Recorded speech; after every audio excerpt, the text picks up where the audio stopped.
I want to tell you the most interesting story in the world. Why a person becomes the person he becomes. Why a little boy or a little girl grows up to be the kind of person he or she becomes. Now, the estimates by the experts in this field are that most of us are using somewhere around 5% of our real potential. Some experts say as little as 1%. It means that we're only giving about 5% of ourselves to what we're doing, to our days, our work, our families, everyone we know, our entire environment. But it also means that we're only experiencing 5% of the fun, 5% of the joy, 5% of the rewards we could be knowing, or less. All the experts are agreed that in each of us, there are deep reservoirs of ability, even genius, that we habitually fail to use. Why? We know that most people desire by nature to succeed. But what is success? What is this word that has become so famous in the world? What does it mean? Most people don't know what success is all about. And since they don't know what it's about, they really don't know where to look for it. Success is really nothing more than the progressive realization of a worthy ideal. This means that any person who knows what he's doing and where he's going is a success. Any person with a goal toward which he's working is a successful person. This means that the boy in high school who's working toward a diploma, or the boy in college toward a degree, is just as successful as any human being on earth, because he knows what he's doing, why he's getting up in the morning, and where he's going. But conversely, if a person doesn't know what he's working toward, what it is he wants, doesn't have a goal toward which he's working, then he must, at least by this definition, be called unsuccessful. Why isn't then, with this simple definition, why isn't everyone successful? Should be easy. Yet surveys indicate that 19 out of 20, 95% at least, are not. In fact, a survey one time asked thousands of working men why they got up in the morning and went to work, and 19 out of 20 didn't know. 19 out of 20 working people didn't have the foggiest notion of why they got up in the morning and went to work. Under closer questioning, they said, well, everybody works. Well, that would be a good reason to quit. In fact, here's a little rule of thumb you might want to remember. Whatever the great majority is doing under any given circumstance, if you do exactly the opposite, you'll probably never make another mistake as long as you live. Just something to keep in the back of your mind. The problem with most people is that they're playing the world's most unrewarding game. And the name of the game is follow the follower. There's a story about a small town in which there was a jewelry store, and like all jewelry stores, or most jewelry stores at least, he had a big clock in his window. And every morning for years, he'd noticed a working man stop, adjust his pocket watch to the same time as the clock in the window. He'd been doing this for many years, and one morning the jeweler was out in front sweeping a sidewalk, and so he asked the man, he said, tell me, why do you adjust your watch to my big clock every morning? I've noticed you're doing that for years. The man said, well, I'm the foreman down at the big plant. He said, I want to make sure my watch is correct because I blow the quitting whistle every night at 5 o'clock. The jeweler looked at him rather strangely for a minute, and he said, well, that's funny. He said, I've been setting that big clock in the window by that quitting whistle all these years. A very logical thing, but they could have been off 6 months. It was a case of a person just going along with what he thought to be correct without checking his references. So I want to suggest that from now on out, at least we do that we check our references and ask ourselves, are the people I'm following going where I want to go? Let me tell you the story of what we might call the average young man in our society. Now, from the time this boy is born, there's only one thing on earth he can do, and that's to begin to think, act, and talk like the people by whom he's surrounded. This is all in the world he can do. But right off the bat, the odds are 95 to 5 that he's thinking, acting, and talking like the wrong group. They're wonderful people. They love him. They'd do anything in the world for him. They want him to succeed. But the odds are 95 to 5 they haven't got the answers he needs if he's to reach fulfillment as a human being, if he's to reach this success that he wants, if he's to reach into these deep reservoirs of ability and genius we know he possesses and draw it out.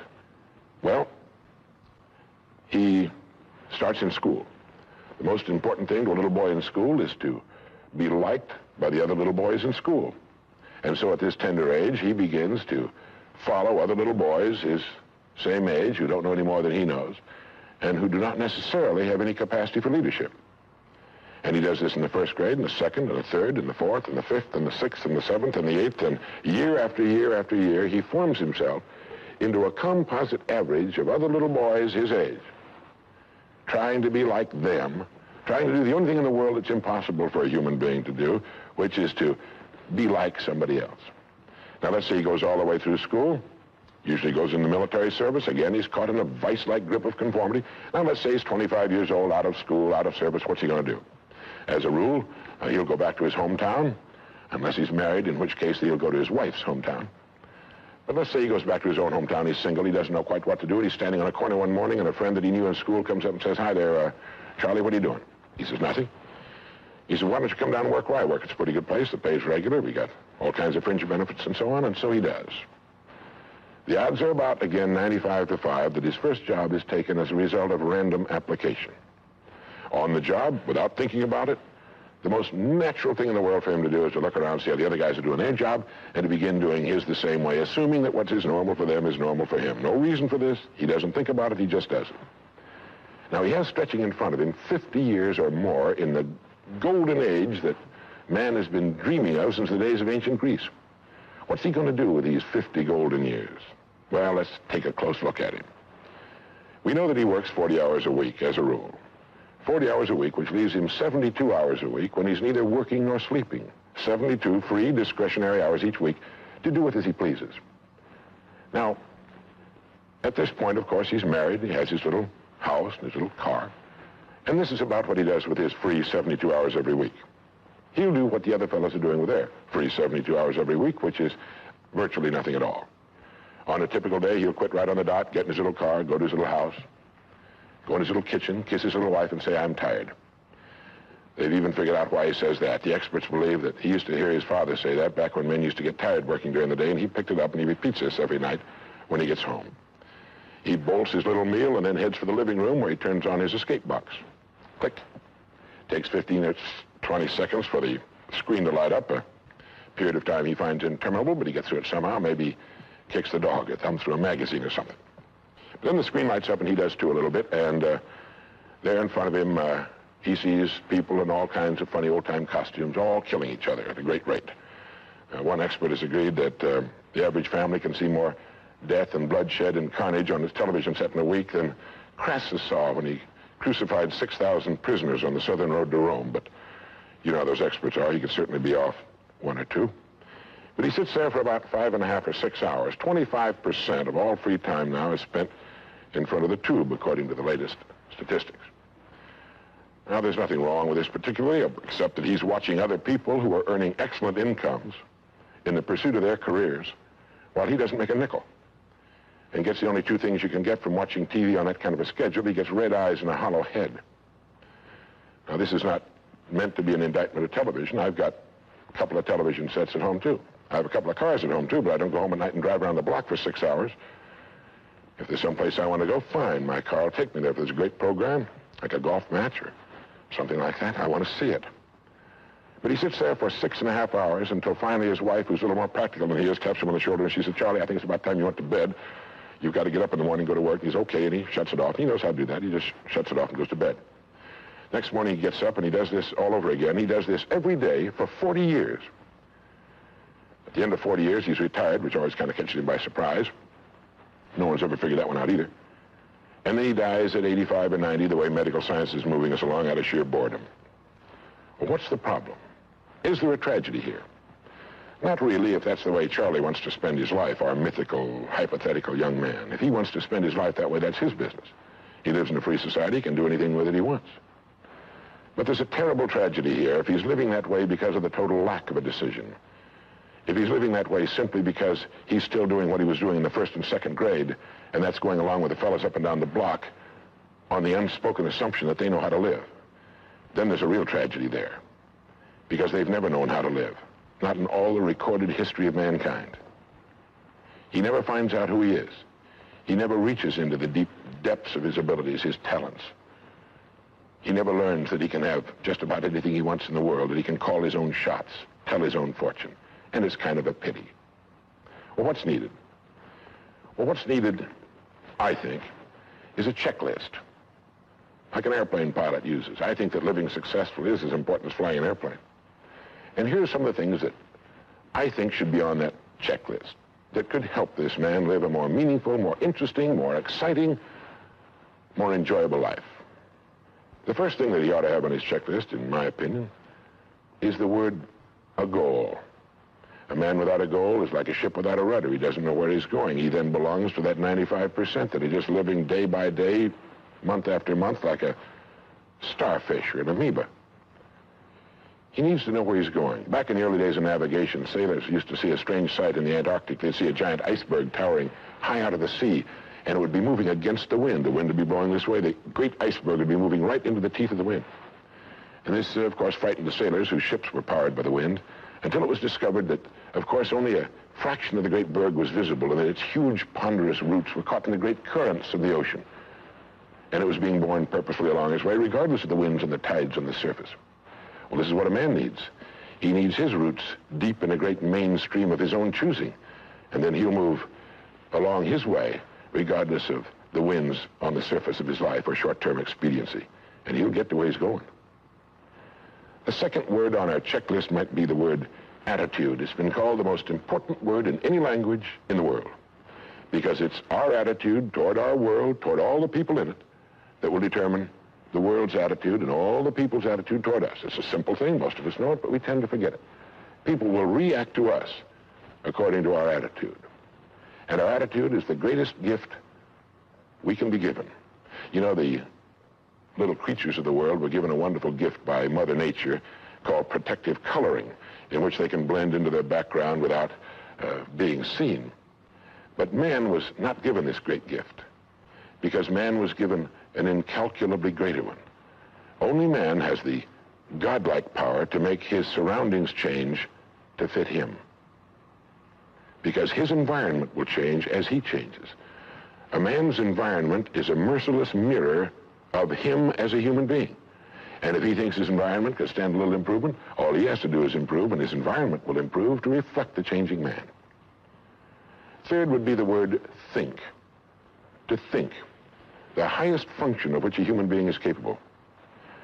It was put pretty well by the great Pulitzer Prize-winning playwright Archibald MacLeish in his great play, The Secret of Freedom, in which he has one of his characters say, "The only thing about a man that is a man is his mind.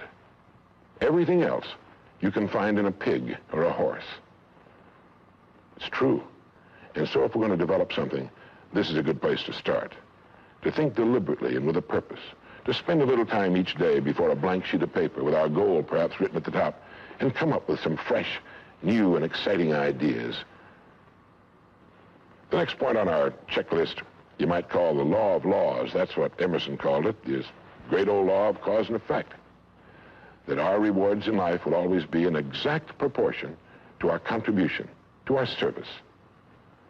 We all know this, really. We tell our children in Sunday school that as ye sow, so shall ye reap, but we forget that that's true. If a man is unhappy with his rewards, all in the world he's got to do is find ways of increasing his contribution, his service. It's like the story of the preacher who was driving down a country road, and all of a sudden he came to the most magnificent farm he'd ever seen in his life. It was beautiful. And so he saw the farmer approaching the road on his tractor, and so he hailed him, and he said, "My good man," he said, "God has certainly blessed you with a magnificent farm." And the farmer thought for a moment, and he said, "Yes, you're right, he certainly has. But you should have seen this place when he had it all to himself." And the preacher had his sermon for the next Sunday. He realized that all the farmers up and down that road had been given the same land, but one man had made something great out of it. Well, all of us are given the same land. We're given a human life, and each of us can make something great out of it, too, if we want to. The next point might be simply the word truth. Since everything we do has an equal and opposite reaction, unless what we're doing is based on truth, we're building on sand, and it can't stand. The next point would be R&D, research and development. None of us would want to work for a company or invest our money in a company that didn't have a very viable research and development department. That is, pumping a good percentage of its profits back into research and development because its future depends on it. But so does a man's. And you might ask yourself, how much of your own take-home pay have you spent during the past year for materials calculated to make you smarter this year than you were a year before, calculated to make you a little better, a little bigger as a human being, to perhaps love a little more and hate a little less and do a little better job than you did a year ago. How much money are you pumping back into yourself and your future? It's worth thinking about. And finally, the strangest secret. At the beginning, I said, what makes a child grow up into the human being he becomes? Well, this is the reason for that. Of course, he's the confluence of a genetic pool that goes back for thousands and thousands of years. His environment has an influence on him, of course. But what makes him become the person he becomes is that he becomes what he thinks about most of the time. It's as simple as that. We become what we think about most of the time. And that's the strangest secret. This is why thinking is so vital. This is why a goal is so important. Because we will become that. This is why people who set goals achieve them. The trouble with men is not in achieving their goals. They do that. It's in establishing them. Well, that's about it. I think it's good to remember that if we just go along with the crowd, we won't wind up with much more than the wish that we could do it all over again, and as far as we know, you can't. If we want to amount to anything as individuals, we need individual goals, individual thinking, individual actions, and we must never conform to the big group. We must love them, we must help them, we must serve them, because our whole success will depend on our ability to do these things. But never lose our own individuality and our identity by permitting ourselves to become submerged in what has historically proved itself to be little more than a suffocating sea of indirection and purposelessness. If we want to emulate someone, fine, but let's be choosy in whose steps we follow. It's the only life we've got. And remember to think. Imagination is everything, and we can become what we can imagine. If you find yourself getting depressed and down at the mouth, as we all get once in a while, you might want to remember this quotation by Dean Briggs. He said, do your work. Not just your work and no more, but a little more for the lavishing's sake. That little more which is worth all the rest. And if you suffer as you must, and if you doubt as you must, do your work. Put your heart into it, and the sky will clear. And then out of your very doubt and suffering will be born the supreme joy of life. Believe it or not, in an age when we've come to nearly deify leisure time, we've almost lost sight of the fact that virtually all our satisfactions, rewards will come not from our leisure, but from our work. And don't forget the strangest secret. We become what we think about.